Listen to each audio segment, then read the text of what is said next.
Israel और फिलिस्तीन के बीच खूनी संघर्ष में काम करने वाली केरल की एक महिला की मंगलवार को कथित रूप से एक फिलिस्तीनी रॉकेट हमले में मौत हो गई। उसके परिवार के सदस्यों ने जानकारी दी कि अश्केलोन शहर में 31 वर्षीय सौम्या के घर पर रॉकेट गिरा जब वह शाम को वीडियो कॉल पर केरल में अपने पति संतोष से बात कर रही थी। संतोष के भाई साजी ने एजेंसी को बताया, मेरे भाई ने वीडियो कॉल के दौरान जोर की आवाज सुनी, अचानक फोन कट गया। फिर हमने तुरंत वहां काम कर रहे अन्य मलयाली लोगों से संपर्क किया। इस तरह हमें घटना के बारे में पता चला।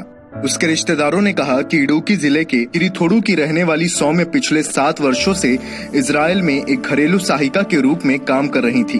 हालांकि इस पर इजरायल ने शोक व्यक्त किया और कहा कि इस मुश्किल वक्त में हम परिवार के साथ हैं। स्थानीय मीडिया में आई खबरों में बताया गया है कि रॉकेट हमले की स्थिति में रक्षा के लिए आश्रय स्थल महिला के घर से 1 मिनट की दूरी पर है, लेकिन वह समय पर वहां नहीं पहुंच सकी। कुछ मीडिया रिपोर्ट्स में कहा गया है कि हमले के दौरान, जो कि एक सभी मौसम में कारगर वायु रक्षा प्रणाली है और कम दूरी के रॉकेट को बीच में ही रोककर नष्ट कर देती है, उसमें तकनीकी खामी आ जाने से वह कुछ रॉकेटों को बीच में नहीं रोक पाई और इसी कारण लोग हताहत हुए। बता दें कि इजरायल और फिलिस्तीनियों के बीच सोमवार को तनाव बढ़ गया था। गाजा में आतंकवादी समूहों के इजरायल में रॉकेट दागने के बाद ये स्थिति तनावपूर्ण हो गई। हमले पर गाजा स्वास्थ्य मंत्रालय ने कहा कि फिलिस्तीनी क्षेत्र में इजरायल के हवाई हमलों में 9 बच्चों समेत 20 फिलिस्तीनी मारे गए। इजरायल ने फिलिस्तीनी तटीय क्षेत्र पर हमले का जवाब दिया, जिसके बाद यरूशलेम में अल अक्सा मस्जिद पर पुलिस की छापेमारी हुई, जिसमें सैकड़ों लोग घायल हो गए।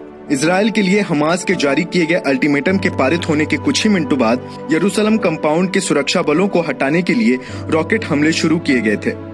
वहीं अगर जेरूसलम में रहने वालों की माने तो शाम 6 बजे के बाद हवाई हमले के सायरन को उन सभी लोगों ने सुना था। जनतंत्र टीवी के लिए सुधांशु चौरसिया की रिपोर्ट। खबरों के निष्पक्ष विश्लेषण के लिए सब्सक्राइब करें Jantantra TV and press the bell icon. Never miss any update.